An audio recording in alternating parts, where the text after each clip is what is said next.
وَأَقْسَمُوا بِاللَّهِ جَهْدَ أَيْمَانِهِمْ، اور وہ قسمیں کھاتے ہیں اللہ کے نام کی پکی قسمیں اپنی. جہد ایمانہم، کیا؟ لئن امرتہم، اگر تم ان کو حکم دو، لیخرجن، البتہ وہ ضرور نکلیں گے. لپ سروس بہت کرتے ہیں، قسمیں کھا کھا کے کہتے ہیں کہ آپ حکم تو دیں، پھر دیکھیں ہم کیسی تابع داری کریں گے، آزما کے تو دیکھیں، آپ جب چاہیں ہم حاضر ہیں. لئن امرتہم لیخرجن، جنگ کے لیے بلائیں تو ہم نکل آئیں گے. قسم کے ساتھ جہد کا لفظ بطور تاکید ہے. جہد کا مطلب کیا ہوتا ہے لفظی معنی؟ کوشش. کیسی کوشش؟ utmost struggle. جہاد کا لفظ اسی سے نکلا ہے. تو جہد ایمانہم یعنی جتنی ان میں ہمت ہے بات پکا کرنے کی یا پکی پکی کر کے قسم کھانے کی، اتنی قسم کھاتے ہیں، یعنی خوب خوب کھاتے ہیں. وسعت بھر یعنی جتنی ان میں استطاعت ہے قسم کھانے کی، وہ پوری استطاعت خرچ کرتے ہیں قسم کھانے میں. وَأَقْسَمُوا بِاللَّهِ جَهْدَ أَيْمَانِهِمْ قُلْ لَا تُقْسِمُوا. اتنی قسمیں کھانے کے باوجود اللہ تعالیٰ کیا فرمائے؟ قسمیں نہ کھاؤ، مت قسمیں کھاؤ. طاعۃ معروفہ، اطاعت معلوم ہے، یعنی تمہاری اطاعت کا حال سب پتہ. ان اللہ خبیر بما تعملون، بے شک اللہ خوب باخبر ہے جو کچھ بھی تم کرتے ہو.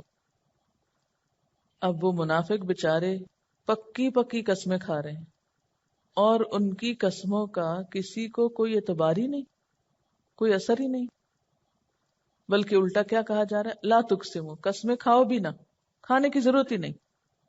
کیوں؟ اس لیے کہ جو کچھ تم کرتے ہو وہ تو سب کے سامنے ہے، اللہ کو تمہارے عمل سب پتہ ہے. بات یہ ہے کہ جس شخص کے دل میں سچا ایمان ہو، جس کا ایمان اس کے دل کی گہرائیوں میں اتر چکا ہو، اس کے اندر تو ایک عاجزی پیدا ہو جاتی، اس کی زبان تو پھر بند ہو جاتی. اچھا یہ بتائیے زبان کب بند ہوتی ہے؟ جب آپ گہری سوچ میں ہو کہ نہیں. کوئی آپ کے سر پہ کھڑا ہو کے چلائے تو آپ کہتے ہیں کیا کہا؟ ایسا کب ہوتا ہے؟ جب آپ بہت ڈیپ تھنکنگ میں ہوتے ہیں. تو جس شخص کے اندر ایمان جتنا گہرا ہو جاتا ہے اس کو پھر اتنے ہی زبانی دعوے کرنے کی عادت نہیں رہتی. اس کے اندر کی گہرائی اسے عمل پہ مجبور کر دیتی، اس کے اندر احساس ذمہ داری بڑھ جاتا ہے اور وہ بڑی بڑی قربانیاں کرنے لگتا ہے خاموشی کے ساتھ.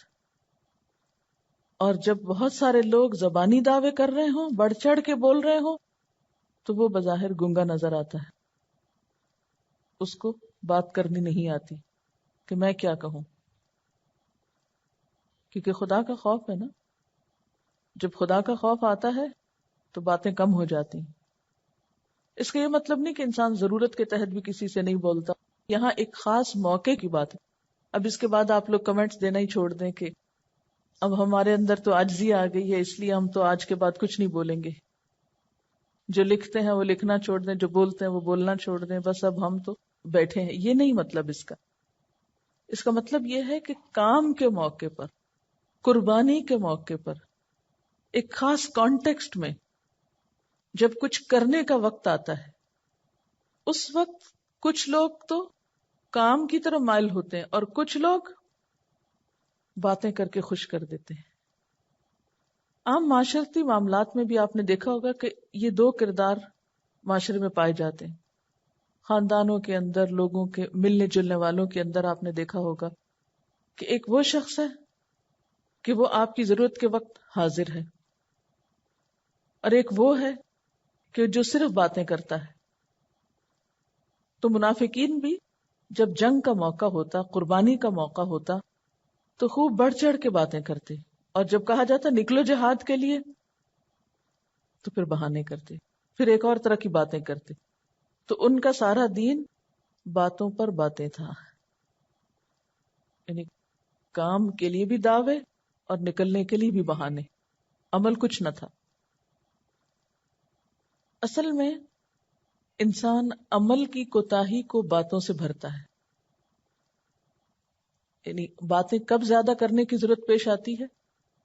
جب آپ کام نہیں کرتے. مثلاً اگر آپ ہوم ورک کر کے نہیں لائے تو اس وقت آپ، ایک طریقہ تو یہ کہ شرمندگی کے مارے خاموش رہیں، اور ایک یہ ہے کہ آپ بڑھ چڑھ کے باتیں بنا کر دوسرے کو ٹرخا دیں. تو قربانی کے موقع پر لوگوں کے طرز عمل مختلف ہوتے ہیں، مشکل حالات میں لوگوں کے رویے مختلف ہوتے ہیں. کچھ لوگ خاموشی سے جو کر سکتے ہیں وہ کر دیتے ہیں اور منہ سے کچھ نہیں بولتے، اور کچھ لوگ محض لپ سروس کرتے ہیں.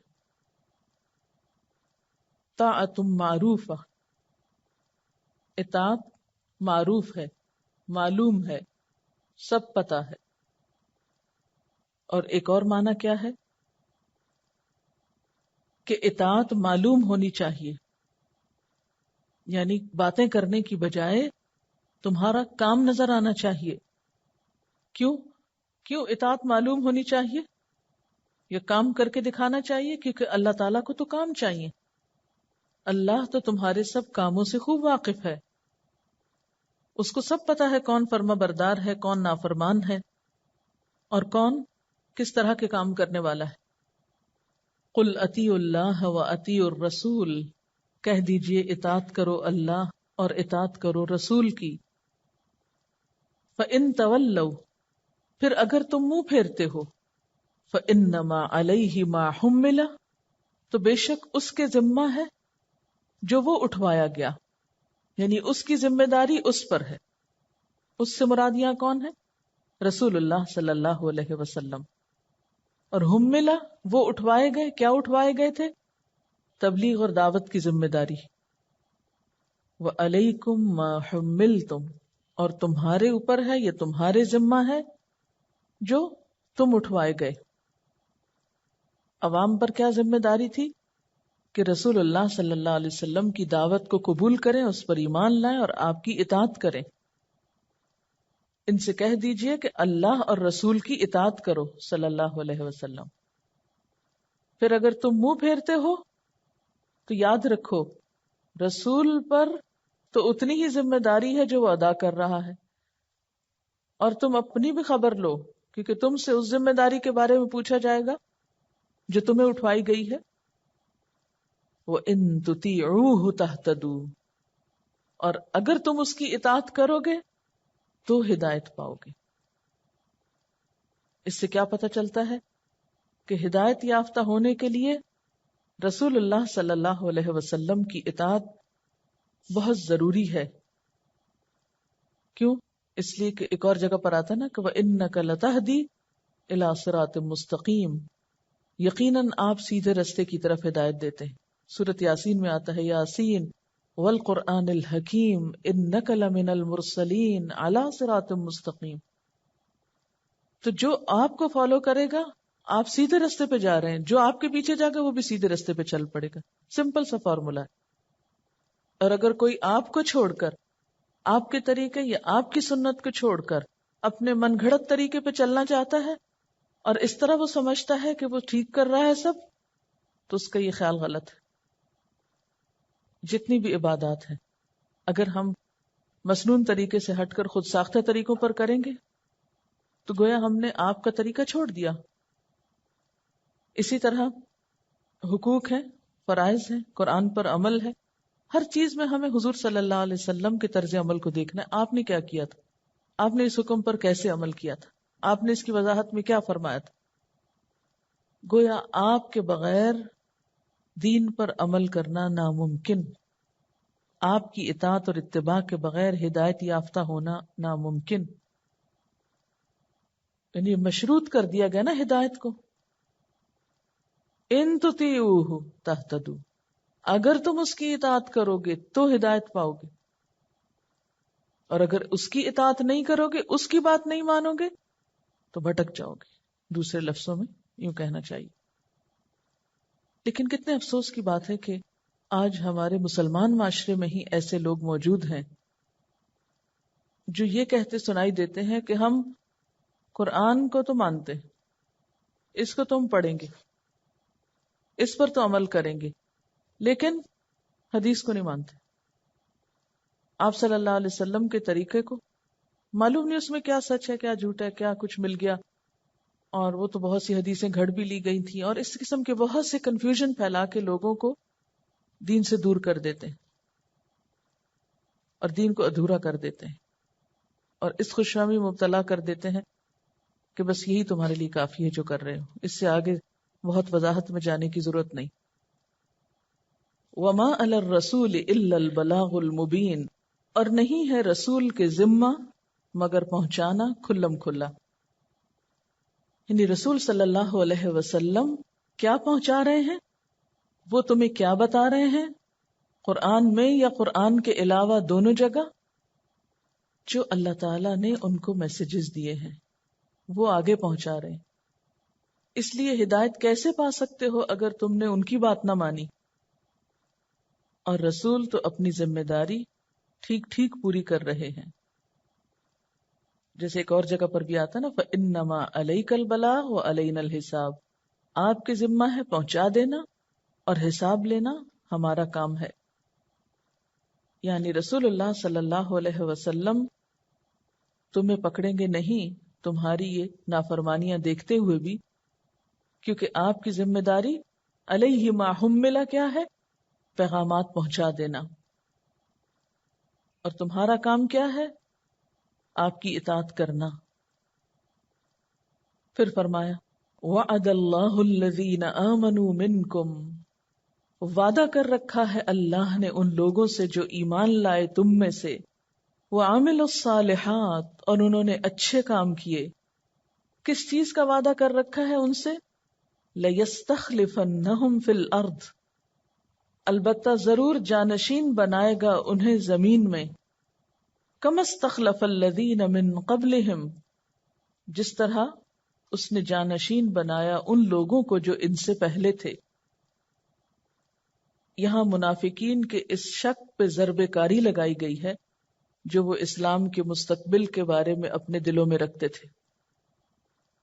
ان کے دلوں میں کیا شک تھا اسلام کے بارے میں کہ کیا پتا اسلام کب ختم ہو جائے، اور معلوم نہیں یہ کام اپنی تکمیل کو پہنچے گا یا نہیں، کیونکہ اس دور میں جب واقعہ افک ہوا تو اس سے 1 سال پہلے جنگ احزاب ہوئی تھی، تو مسلمانوں کی حالات معاشی طور پر بھی اور باقی اعتبار سے بھی کچھ بہت اچھے نہ تھے۔ تو منافقین جو کہ مفاد چاہتے تھے تو وہ مسلمانوں سے بھی فائدے حاصل کرنا چاہتے تھے اور کفار سے بھی، اسی لیے پہلے پارے میں آتا نا وَإِذَا لَقُوا الَّذِينَ آمَنُوا قَالُوا آمَنَّا وَإِذَا خَلَوْا إِلَىٰ شَيَاطِينِهِمْ قَالُوا إِنَّا مَعَكُمْ، ایمان والوں سے مل کر کہتے ہیں ہم ایمان لائے، اور کافروں سے مل کے کہتے ہیں کہ ہم تو تمہارے ساتھ ہیں، نہ وہ ادھر کے تھے نہ ادھر کے، جیسے ایک اور جگہ پر آتا ہے لا الہ ہؤلاء ولا الہ ہؤلاء، نہ ان کے نہ ان کے، وہ بیچ کے لوگ تھے۔ اسلام کے بارے میں ان کا خیال یہ تھا کہ چند دن کا کھیل، یہ ان لوگوں کی دیوانگی ہے، یہ جلد ہی ختم ہو جائیں گے، کیونکہ بظاہر حالات میں ابھی کوئی زیادہ کامیابی نظر نہیں آ رہی تھی۔ تو اس پر کیا فرمایا گیا؟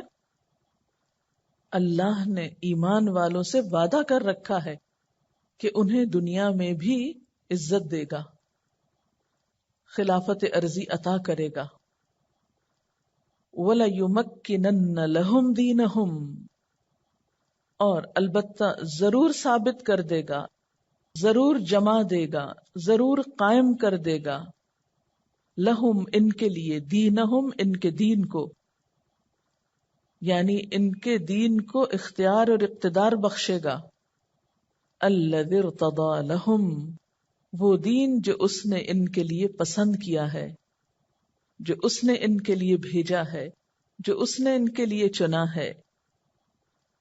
وَلَيُبَدِّلَنَّهُم مِّن بَعْدِ خَوْفِهِمْ أَمْنًا، اور البتہ ضرور بدل کے دے گا ان کو ان کے خوف کے بعد امن، یعنی انہیں امن بھی نصیب ہوگا۔ آج مسلمان جو ہر طرف سے خطرات میں گھرے ہوئے ہیں، اگر یہ ایمان اور عمل صالح کی پالیسی پر عمل کرتے رہے تو ان کے خوف امن میں بدلیں گے. لیکن شرط کیا ہے؟ یعبدوننی، وہ میری عبادت کریں گے. لا یشرکون بی شیئا، میرے ساتھ کسی کو شریک نہیں ٹھہرائیں گے. ومن کفر بعد ذالک، جو اس کے بعد کفر کرے گا، فاولئک هم الفاسقون، تو یہی لوگ دراصل فاسق ہیں. یہاں اشارہ جو ہے کما استخلف الذین من قبلہم، یہ کس کی طرف؟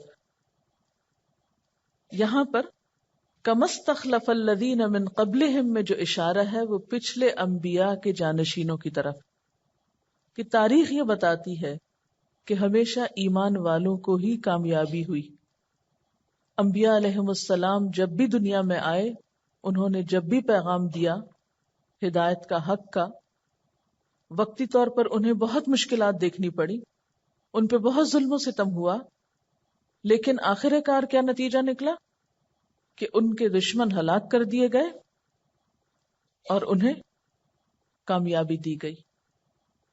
مثلا نوح علیہ السلام کی قوم کے جتنے بھی کافر تھے، لا تذر علی الارض من الکافرین دیارا، کہ اس زمین پر کافروں کا کوئی گھر نہ چھوڑ.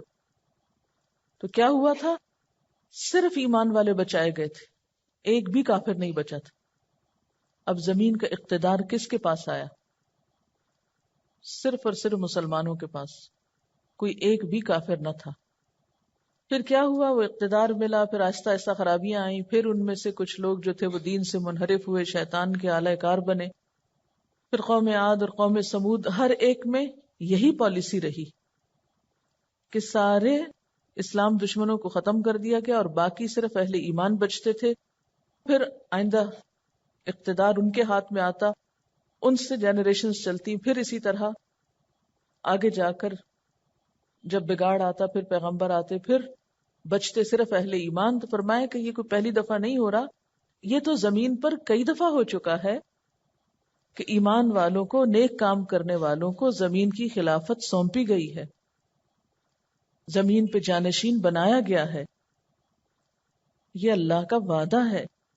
لیکن یاد رکھیے یہ وعدہ کس کے ساتھ ہے؟ الذین آمنوا منکم وعملوا الصالحات، ان لوگوں کے ساتھ ہے جو تم میں سے ایمان لا کر اچھے کام کریں.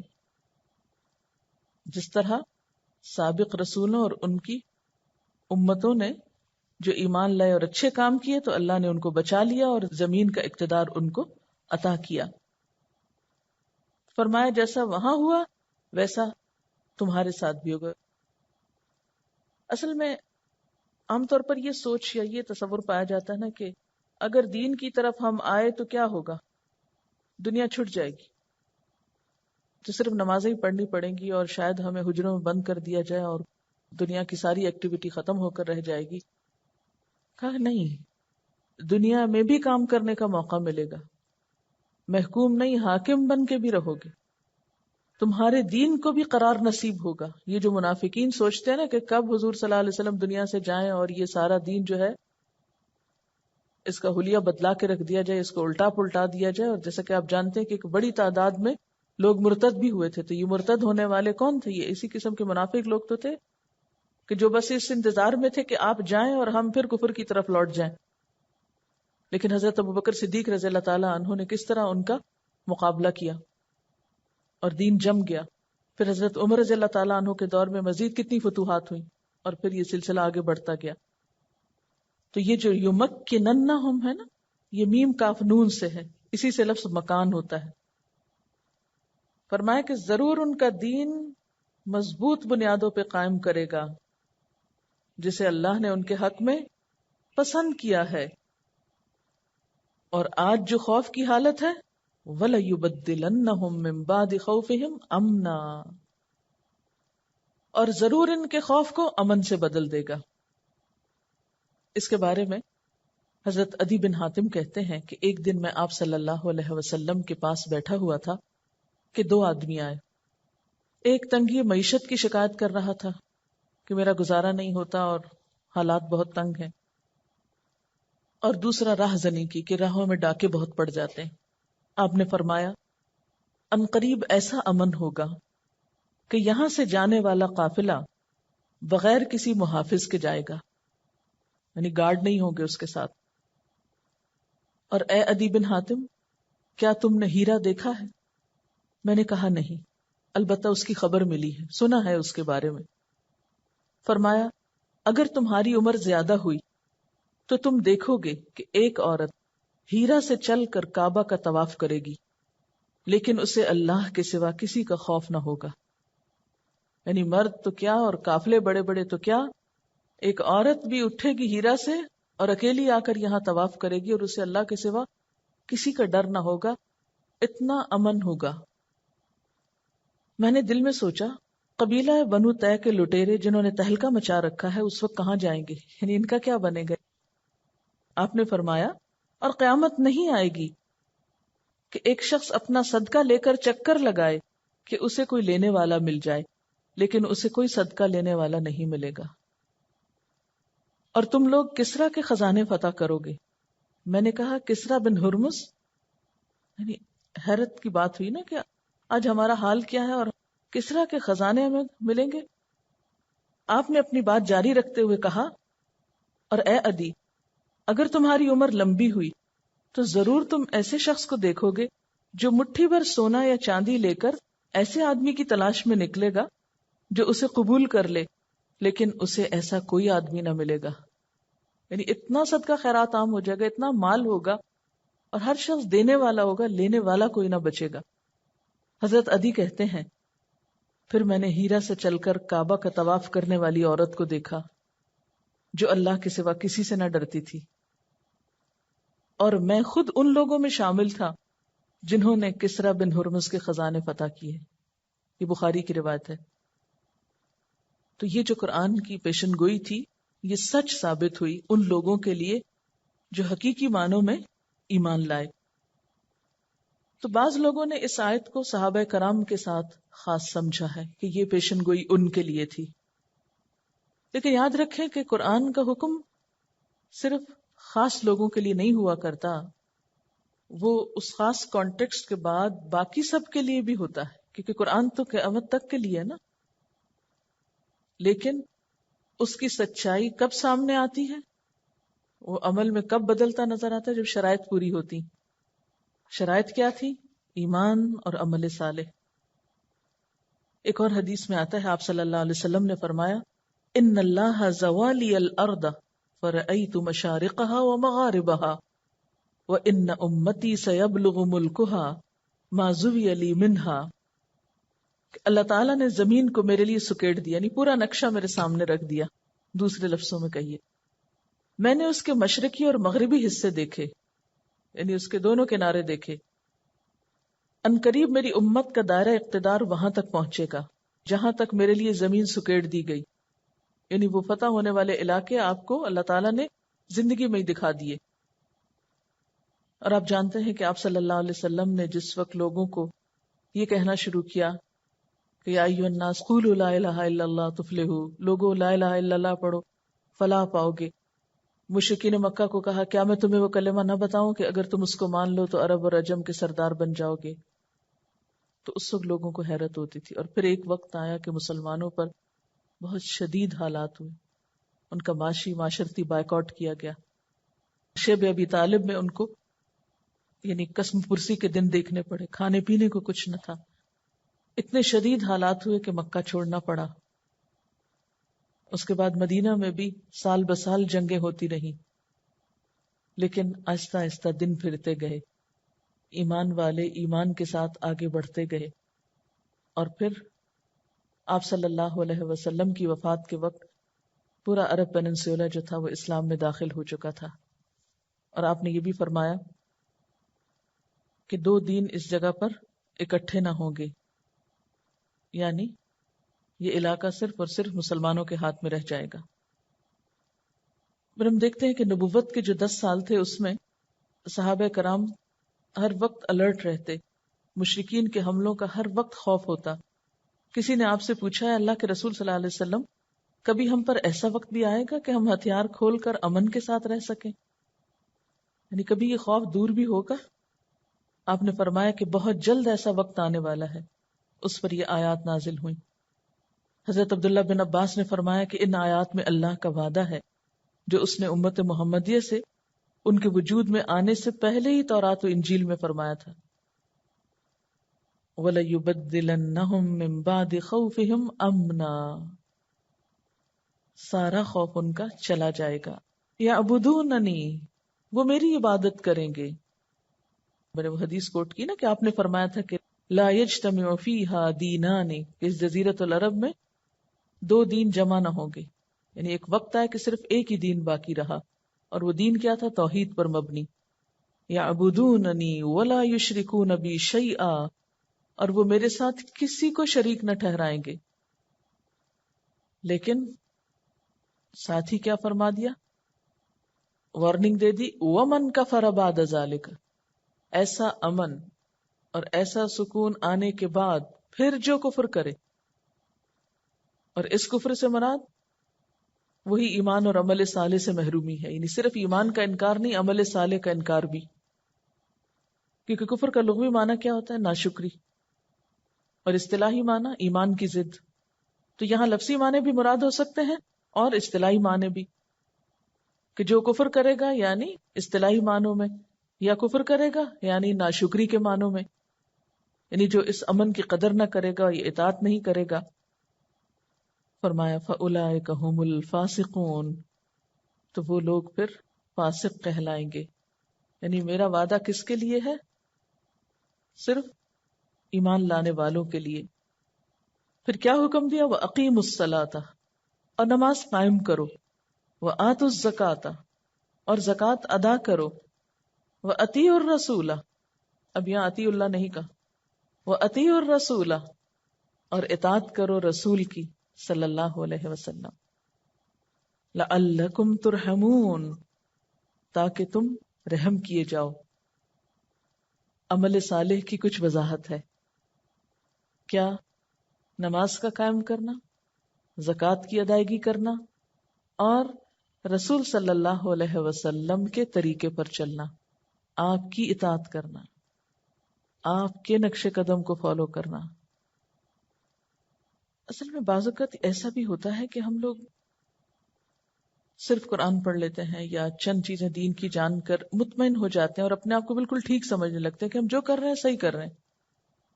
اس وقت بھی اپنے آپ سے پوچھ لیجئے کہ ہم میں سے کتنوں کو احساس ہے کہ ابھی مجھ میں بہت غلطیاں ہیں. ہم سمجھتے نہیں اب تو ہم اس جگہ کے اندر آ کے بیٹھ گئے ہیں اور سب غلطیاں پیچھے رہ گئی. ہم معلوم نہیں کتنی ایسی کوتاہیوں میں مبتلا ہے جن کا ہم کو احساس ہی نہیں، شعور ہی نہیں، ہم ریئلائز ہی نہیں کرتے. اس لیے چند چیزوں کو تو پوائنٹ آؤٹ کر دیا کہ اقیم الصلاۃ وآتوا الزکات، اور باقی زندگی کے لیے کھلا میدان چھوڑ دیا کہ دیکھتے جاؤ سیرت رسول صلی اللہ علیہ وسلم، دیکھتے جاؤ آپ کی طرز زندگی، اور پھر اطاعت کرتے جاؤ، آپ کی فٹ سٹیپس کو فالو کرو. اچھا سوچنے کی بات ہے کہ کیا ہم مانتے ہیں کہ آپ صلی اللہ علیہ وسلم ایک کامیاب انسان تھے؟ مانتے ہیں؟ واقعی یقین ہے تھے کامیاب؟ یہ جذباتی بات کر رہے ہیں یا یہ کوئی فیکچوئل ریالٹی بھی ہے نا ریالٹی؟ تو پھر ہمیں کس بات پہ شک؟ پھر کون سی چیز ہمیں آپ کی اطاعت کرنے سے روکتی؟ کون سی چیز آپ کا طریقہ زندگی اختیار کرنے سے روکتی؟ اگر ہماری عقل مانتی ہے، ہمارا دل مانتا ہے کہ آپ نے دنیا میں ایک کامیاب انسان کی حیثیت سے زندگی بسر کی اور ایک کامیاب انسان تھے، اور حقیقی معنوں میں دنیا میں ایک ایسی تبدیلی پیدا کی کہ جو لوگوں کے لیے بھلائی ہی بھلائی کا سبب بنی. اس میں کسی پہ ظلم نہیں تھا، اس میں کسی کے ساتھ زیادتی نہیں تھی، وہاں حقیقی معنوں میں امن ہوا. جیسے عدی بن حاتم کی روایت سے کہ قافلوں کے لیے کیا، عورتوں کے لیے بھی امن و امان ہو. آج مجھے بتائیے کہ بعض اوقات تنہا تو کیا آپ 2 عورتوں 4 کے ساتھ بھی نکلتے ہیں تو آپ کو فکر ہوتی ہے کہ معلوم نہیں کون چھیڑ جائے آپ کو یا کون کہاں سے کیا کہہ دے. اور یہ ہم کسی نان مسلم سوسائٹی میں نہیں رہتے، مسلمان کنٹری میں رہتے. اور پھر یہ کہ دین صرف اتنا ہی نہیں کہ نماز پڑھ لی، زکوٰۃ دے دی اور سمجھا کہ ہم نے فرض پورا کر لیا اور ہم نیک ہو گئے. کہ عموماً ہمارے ہاں کانسیپٹ کیا ہے، جو لوگ یہ 2 کام کر لیں بس وہ سچے پکے مومن ہیں. ٹھیک ہے، یہ بڑے اچھے کام ہیں 2، لیکن اس کے ساتھ ابھی اور بہت کچھ کرنا ہے. وَأَطِیعُوا الرَّسُولَ لَعَلَّکُمْ تُرْحَمُونَ.